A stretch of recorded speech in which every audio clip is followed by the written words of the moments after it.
नमस्कार स्टूडेंट्स। आज हम स्त्रियों की स्थिति में संवैधानिक प्रावधानों को पढ़ेंगे। इसमें महिला कल्याण कार्यक्रम 2001 की जनगणना के अनुसार देश की कुल जनसंख्या 102.87 करोड़ है, जिसमें 49.65 करोड़ महिलाएं हैं, जो देश की कुल आबादी का 48% है।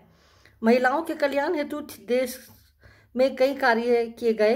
भारत में महिलाओं की स्थिति का अध्ययन करने और उसमें सुधार करने के लिए 1971 में एक कमेटी बनाई गई, जिसमें 1975 में अपनी रिपोर्ट प्रस्तुत की। इस कमेटी के सुझावों को ध्यान में रखकर महिला कल्याण के लिए अनेक कार्य किए गए। स्त्रियों की सामाजिक और आर्थिक स्थिति में सुधार करने की दृष्टि से 1979 में समान वेतन अधिनियम पारित किया गया, जिसमें पुरुषों और महिलाओं के लिए समान वेतन की व्यवस्था की गई। 1961 में दहेज निरोधक अधिनियम पारित किया गया, जिसमें 1986 में संशोधन कर उसे और अधिक कठोर बना दिया गया। 1955 में हिंदू विवाह अधिनियम पारित किया गया, जिसमें स्त्रियों को भी विवाह विच्छेद संबंधी सुविधाएं प्रदान की गई। 1961 और 1976 में मातृत्व हित लाभ अधिनियम बनाए गए। 15 से 45 वर्ष की आयु समूह की महिलाओं के लिए 1975 और 76 से ही प्रकार्यात्मक साक्षरता का कार्यक्रम चल रहा है, जिसमें महिलाओं को स्वच्छता एवं स्वास्थ्य, भोजन तथा पोषक तत्वों, गृह प्रबंध तथा शिशु देखरेख, शिक्षा तथा व्यवसाय के संदर्भ में अनौपचारिक शिक्षा प्रदान की जाती है। 1958 से ही प्रौढ़ महिलाओं के व्यावसायिक प्रशिक्षण एवं शिक्षा के लिए केंद्रीय समाज कल्याण बोर्ड द्वारा कार्यक्रम चलाया जा रहा है। ग्रामीण गरीबी उन्मूलन कार्यक्रम के दौरान 40% महिलाओं को शामिल किया गया। देश के सीमावर्ती क्षेत्रों जैसे अरुणाचल प्रदेश, जम्मू और कश्मीर, लेह, हिमाचल प्रदेश तथा किन्नौर, उत्तराखंड में चामोली, गुजरात में बांसकांठा व राजस्थान के जैसलमेर एवं श्रीकरणपुर में मातृत्व सेवाएं, शिशु देखभाल, दस्तकारी प्रशिक्षण एवं सामाजिक शिक्षा प्रदान करने की दृष्टि से सीमावर्ती क्षेत्र कल्याण केंद्र स्थापित किए गए। ग्रामीण महिलाओं के कल्याण के लिए गांवों में महिला मंडल बनाए गए। नगरों में कार्यशील महिलाओं को आवास सुविधा देने के लिए हॉस्टल खोले गए और महिलाओं पर अत्याचार को रोकने की दृष्टि से उनमें जागृति पैदा करने के लिए जन चेतना कार्यक्रम भी चलाया गया। 1958 से जरूरतमंद एवं अनाथ महिलाओं को कार्य दिलाने में मदद करने का कार्य समाज कल्याण बोर्ड के द्वारा किया जा रहा है। 1975 में सारे विश्व में अंतर्राष्ट्रीय महिला वर्ष मनाया जाता है। भारत में भी इस वर्ष महिलाओं के लिए अनेक सामाजिक आर्थिक कल्याण के कदम उठाए गए और प्रत्येक वर्ष 8 मार्च को अंतर्राष्ट्रीय महिला दिवस मनाया जाता है।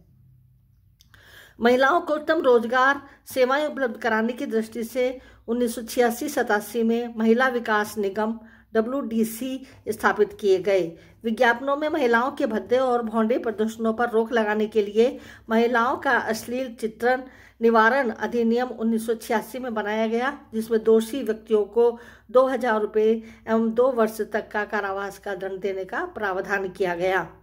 जनवरी 1992 में एक राष्ट्रीय महिला आयोग का गठन किया गया, ताकि महिलाओं पर सामाजिक आर्थिक रूप में हो रहे अन्याय और अत्याचारों से लड़ा जा सके।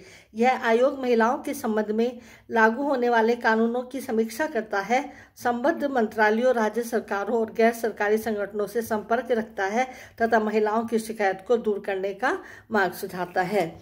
पंचायती राज संस्थाओं व नगर परिषदों में महिलाओं के लिए 1/3 स्थान आरक्षित किए गए। जननी सुरक्षा योजना के अंतर्गत निर्धनता रेखा से नीचे जीवन यापन करने वाली महिलाओं के लिए 12 अप्रैल 2005 से प्रारंभ इस योजना ने राष्ट्रीय प्रसूति लाभ योजना का स्थान ले लिया है तथा यह राष्ट्रीय ग्रामीण स्वास्थ्य मिशन का घटक है। मातृत्व मृत्यु दर तथा शिशु मृत्यु दर पर अंकुश लगाकर गर्भवती महिलाओं के हितार्थ लागू इस योजना का लाभ 19 वर्ष से अधिक आयु की महिलाओं को पहले 2 जीवित प्रसवों के समय प्राप्त होगा। इसके योजना के अंतर्गत प्रसव कराने वाली स्वास्थ्य सेविका को भी 200 रुपये से 800 रुपये तक की धनराशि प्रदान की जाएगी। प्रशिक्षण और रोजगार को मद्देनजर देखते हुए 1987 में यह कार्यक्रम शुरू किया गया, जिसका उद्देश्य कृषि, पशुपालन, हथकरघा, हस्तशिल्प, कुटीर, रेशम उद्योग में लगे हुए गरीबी रेखा से नीचे यापन करने वाली महिलाओं को रोजगार उपलब्ध कराना था। केंद्रीय समाज कल्याण बोर्ड 1953 में महिलाओं, बच्चों, विकलांगों के कल्याण कार्यक्रम को स्वयंसेवी संगठन के माध्यम से लागू करने के उद्देश्य से केंद्रीय समाज कल्याण बोर्ड गठित किया गया।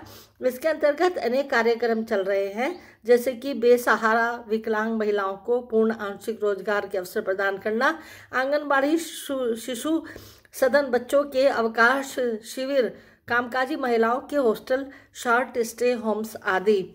राष्ट्रीय महिला कोष, जिसमें गरीब और परिसंपत्तिहीन महिलाओं की ऋण की आवश्यकताओं को पूरा करने के लिए 1993 में इस कोष की स्थापना की गई। राष्ट्रीय महिला नीति में 20 मार्च 2001 को राष्ट्रीय महिला नीति का उद्देश्य महिलाओं की अधिकारिता, प्रगति और विकास लाना और महिलाओं के खिलाफ सभी तरह के भेदभाव को खत्म करना था। दूरस्थ शिक्षा योजना भी चालू की गई। महिलाओं के विकास और सशक्तिकरण हेतु शुरू की गई इस योजना में इंदिरा गांधी राष्ट्रीय मुक्त विश्वविद्यालय इग्नू द्वारा एक प्रमाण पत्र पाठ्यक्रम की व्यवस्था की गई, जिसमें परियोजनाओं को ग्राम स्तर पर क्रियान्वित करने वाले प्रशिक्षुओं, उनके पर्यवेक्षकों तथा जिला स्तर के कार्यकर्ताओं को प्रशिक्षित किया जाता है। परियोजना का कार्यान्वयन महिला और बाल विकास विभाग इग्नू तथा भारतीय अंतरिक्ष अनुसंधान संगठन के द्वारा किया जा रहा है। स्त्री शक्ति पुरस्कार जो है वो 1999 में शुरू किया गया, जिसमें 5 प्रसिद्ध महिलाओं कंगी और माता जीजाबाई देवी, अहिल्याबाई होलकर और रानी लक्ष्मीबाई और रानी गैंडिल्यू के नाम से ये पुरस्कार दिए जाते हैं। ये पुरस्कार प्रतिवर्ष 8 मार्च को अंतर्राष्ट्रीय महिला दिवस के अवसर पर दिए जाते हैं। तो स्वावलंबन के कुछ कार्यक्रम चलाए गए। 1982-83 से ये कार्यक्रम प्रारंभ किए गए, जिसमें कि रोजगार, स्वरोजगार की सहायता देने के लिए प्रशिक्षण और कौशल उपलब्ध कराकर स्वावलंबन प्रदान करना है। मौलाना आजाद राष्ट्रीय छात्रवृत्ति योजना में 1 अगस्त 2003 से प्रारंभ इस योजना का उद्देश्य अल्पसंख्यक समुदायों के गरीब प्रतिभाशाली लड़कियों को विशेष छात्रवृत्ति प्रदान की गई है। वंदे मातरम योजना 9 फरवरी 2004 से प्रारंभ की गई। इसमें गर्भवती महिलाओं को निःशुल्क उपचार उपलब्ध कराए गए। राष्ट्रीय पोषण मिशन, कस्तूरबा गांधी बालिका विद्यालय योजना, महिला शिक्षा हेतु पाठ्यक्रम और डॉक्टर दुर्गाबाई देशमुख पुरस्कार योजना, पैतृक संपत्ति में बेटियों को समान अधिकार का कानून इत्यादि इस तरीके की योजनाएं भारत सरकार के द्वारा चलाई गई हैं, जो कि जिसमें पैतृक संपत्ति में बेटे के समान ही बेटी को अधिकार देने वाला कानून 9 सितंबर 2005 से प्रभावी हो गया है। तो इस तरीके से ये कुछ प्रावधान है जो स्त्रियों की कुछ समस्याएं और इसके संवैधानिक प्रावधान, ये चैप्टर आज हमारा कंप्लीट हो जाता है। नेक्स्ट हम भारत में अल्पसंख्यकों की स्थिति व उसके प्रावधान को पढ़ेंगे। धन्यवाद।